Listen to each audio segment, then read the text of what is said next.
guys have a great set. Cool, thank you. How's the reception to this album going for self-titled? It seems to be great so far. It's, gosh, how long has it been? You know, like 8 months or so since it came out.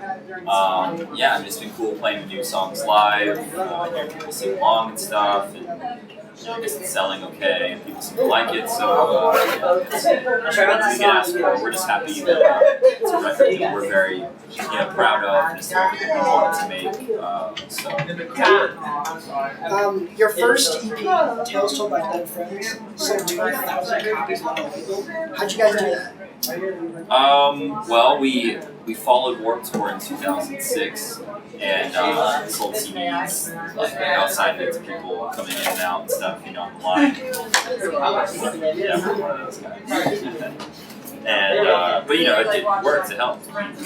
We actually it was 11. We sold 11,000. 11,000? Yeah. Well, following Warped and selling CDs. It's great. And we've only been a band for like 6 months. So it's really cool. You guys are from Tallahassee. When was the last time you guys played on this month? The last time we played Tallahassee, last time we played Tallahassee was I don't know. It's been like over a year and a half or so. I don't know. We don't get there very often. There aren't many venues in Tallahassee anymore either. So. You guys are playing in Bradenton. Well, Warp's going to St. Peter's. Yeah, which is pretty close to Bradenton. Yeah. How's it feel to play back home when you guys do go?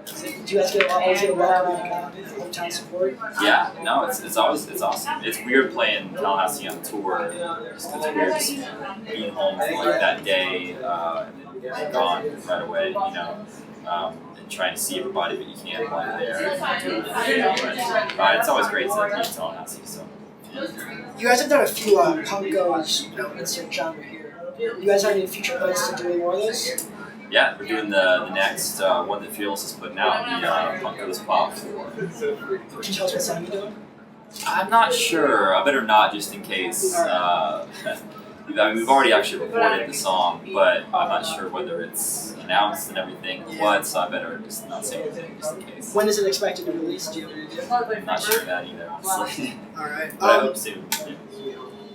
The video for Oh Well got incredibly popular reception. Cool. Who's behind that video? What process was it?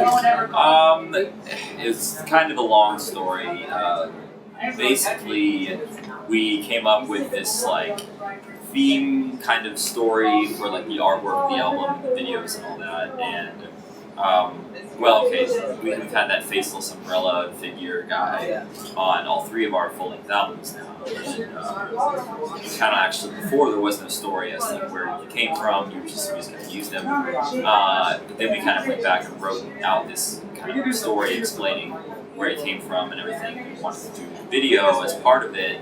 But to do all that stuff that there is in the video with the faceless guys and the graveyard and the cliff scene and all that, there's no way we could have put all that into a video just because it would have cost tons of money. So we worked it out where we could have it animated and we could have all those features and those elements to it, but spend a lot less and did an animated video, which that sounds kind of cool also. So we did that, and then we kind of worked out the artwork of the album to kind of go along with it.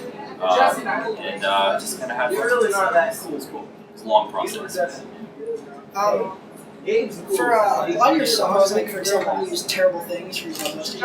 By the way, what is Valdosta? The place or the name? Yeah, it's actually Valdosta. Valdosta is a place it's 2 hours from here. And it's where we've always recorded. We recorded our first, all the bands we were in before this recorded there, and then our first EP, Tales Told by Dead Friends, recorded there, and then the Valdosta EP recorded there. And just kind of a little history. What's up, guys? For example, some Terrible Things, it reads almost like a story. Do a lot of your songs like that, for example, come from real life, or are they just writing? Yeah, well, most of it kind of does. Most of it is, kind of based on just personal experience. whatever. But that song actually is, that's one of the songs that I just for whatever reason wanted to write a song about a father like talking to his son about his mom dying. It's really morbid and sad, but I decided to use that as inspiration to write a song. So that's one of the ones that's kind of different stories not based on true personal experiences.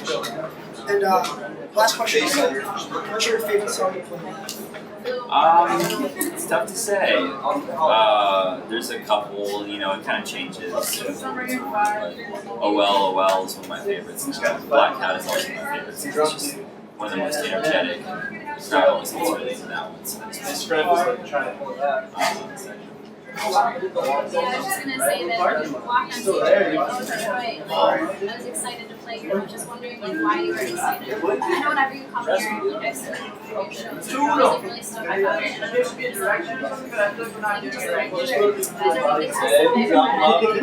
well, from like the early days when we first started touring, Detroit always like stood out to us as a really great market for us. We always had great shows here, even 5 years ago, 6 years ago, just starting out. So that's always been cool. And then Detroit and tomorrow Chicago are kind of known for being like the best tour dates. You know what I mean? So we were really excited about today. Years past, 2008, 2010, when we did it, Detroit and Chicago were obviously the best shows of the tour. So I'm gonna show up. I lied, one last question. A lot of the bands we talked to so far today mentioned, when we asked them like what their favorite day of this tour was, they all mentioned crazy stories from the Vegas day. Got anything for us? Yeah, well, Vegas was certainly wild, but we had 2 days off before the show in Vegas, so a total of 3 days in Vegas, which is way too many for this many people, do what we do. But it was great. There was like an after party one night, all time low, like the suite on top of Hard Rock. Yeah, it was the bowling lane. It was like, to me, the way I described it, the way we all described it, is like what people probably imagine happens all the time for us and like all the bands doing this, and it never really happens. That was like the one like typical like rock star party where there's like just people and girls and drugs and alcohol and whatever just all over the place. And, that was one of the few times where it's been that kind of like typical like what you'd imagine happens in rock star's life or whatever. So anyway, yeah. Awesome. Thank you very much. Thank you. Let's take a good show. Oh yeah. Well, thank you guys for the interview.